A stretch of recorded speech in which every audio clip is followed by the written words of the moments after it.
पर एक दूसरे से इसका तारतम्य है।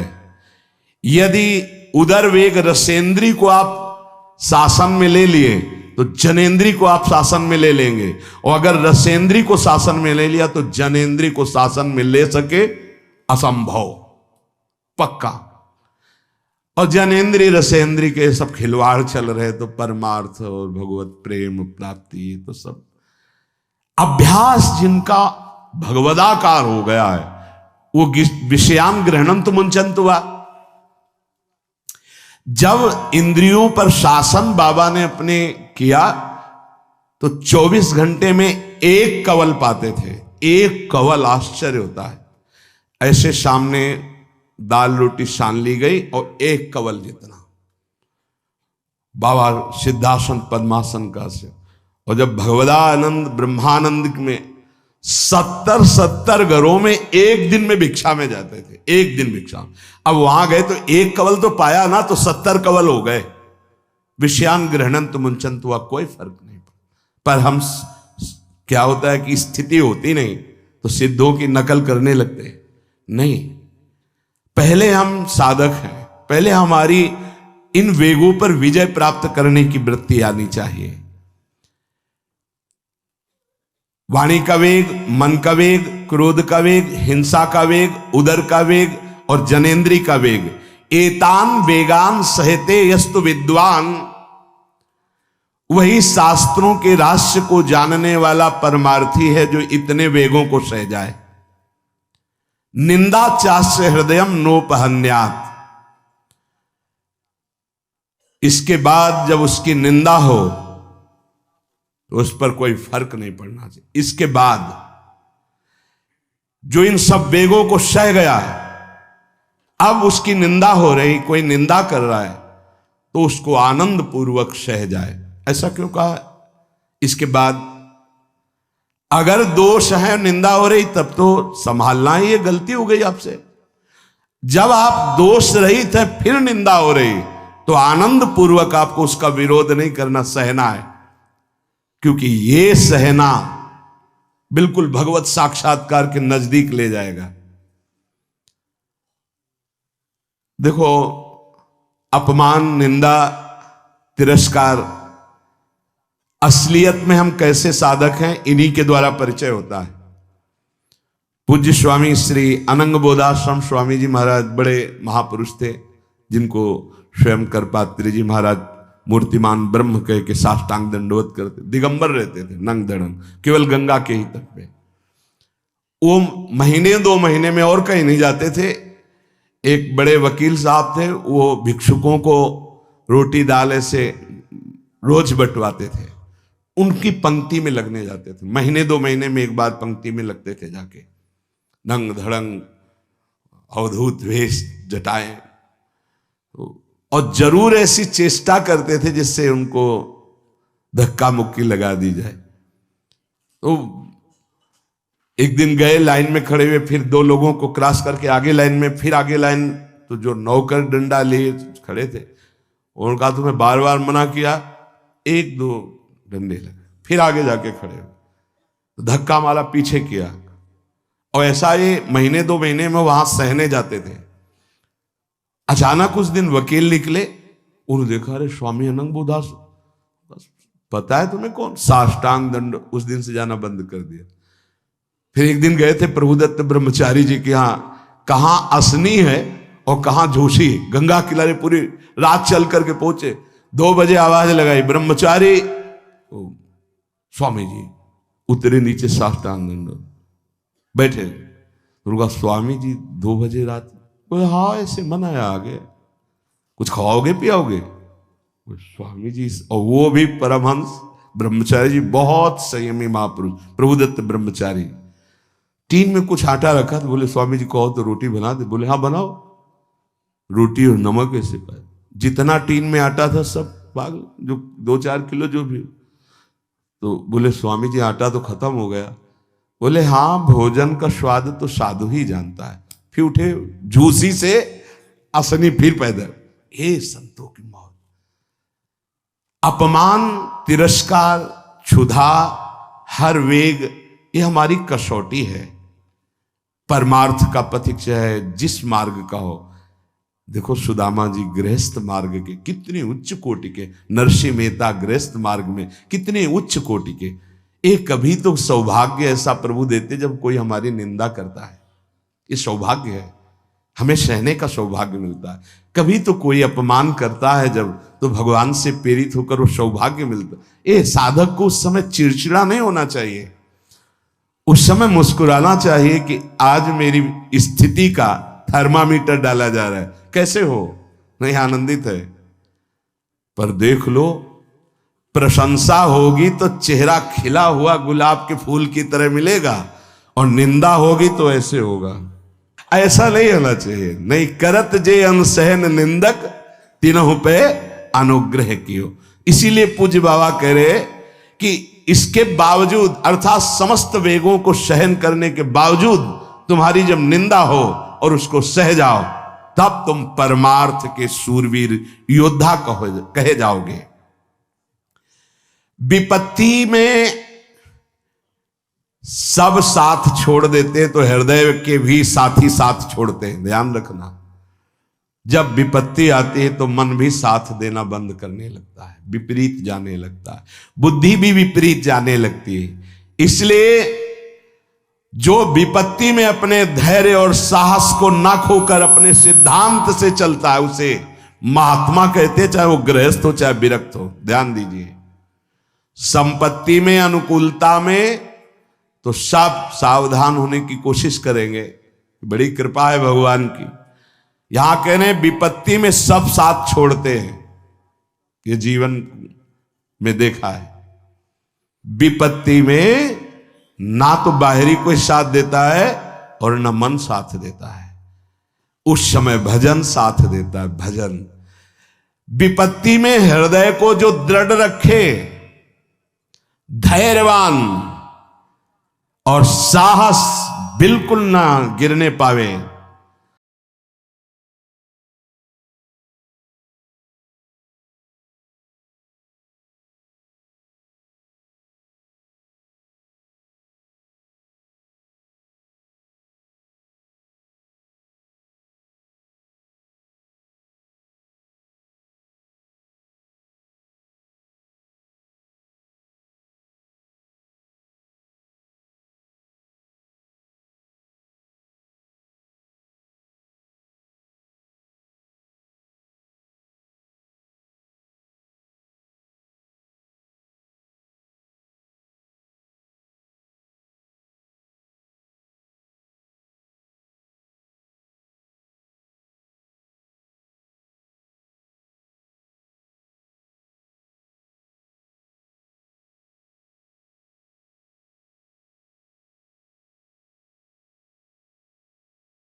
मन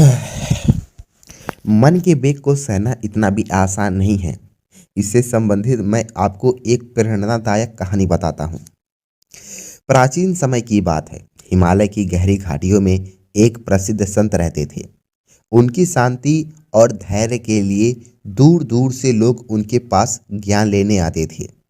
एक दिन एक युवक उनके पास आया और बोला, गुरुदेव, मेरा मन बहुत चंचल है। कभी क्रोध करता है, कभी लालच, कभी निराशा में रहता है।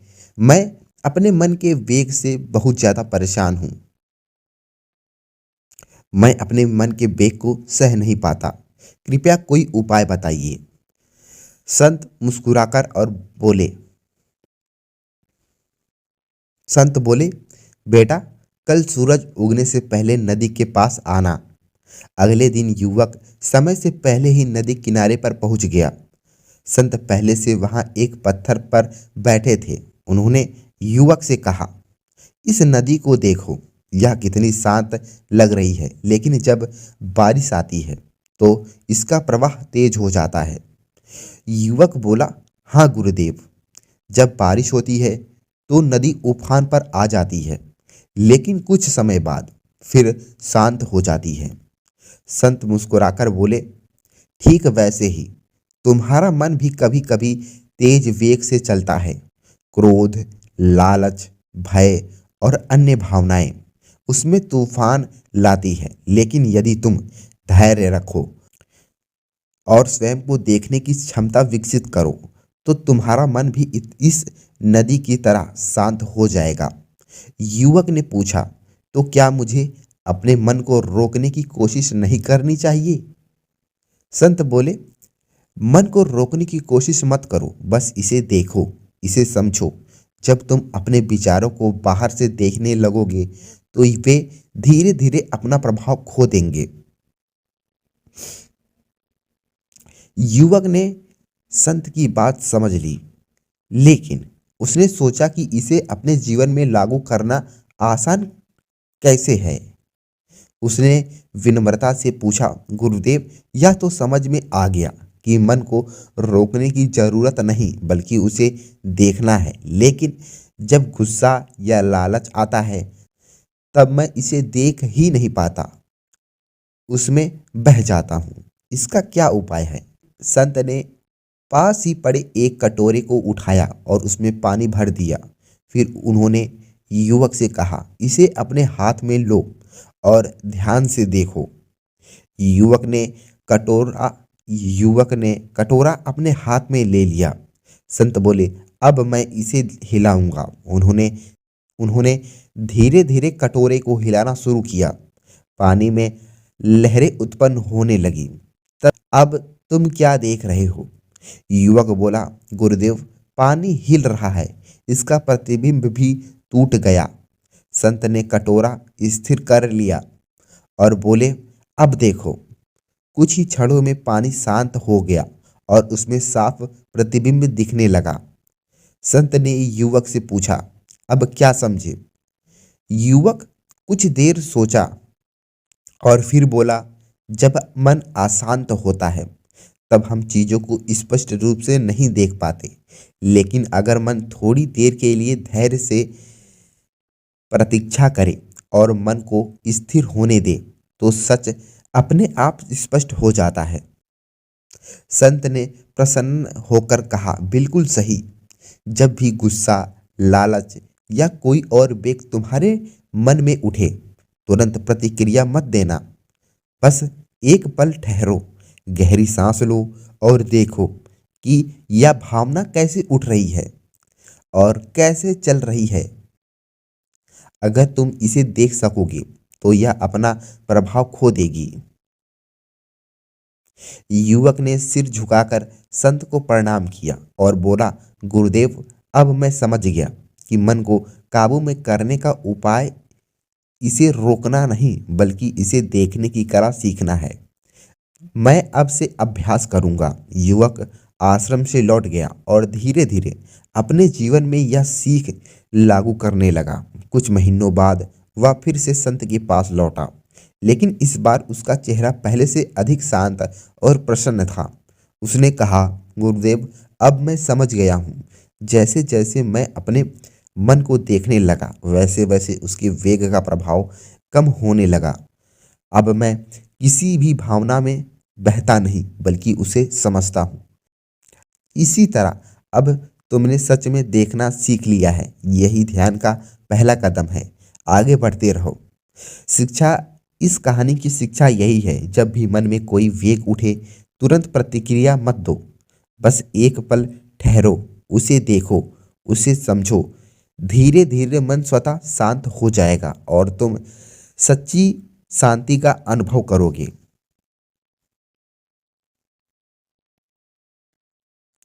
धन्यवाद।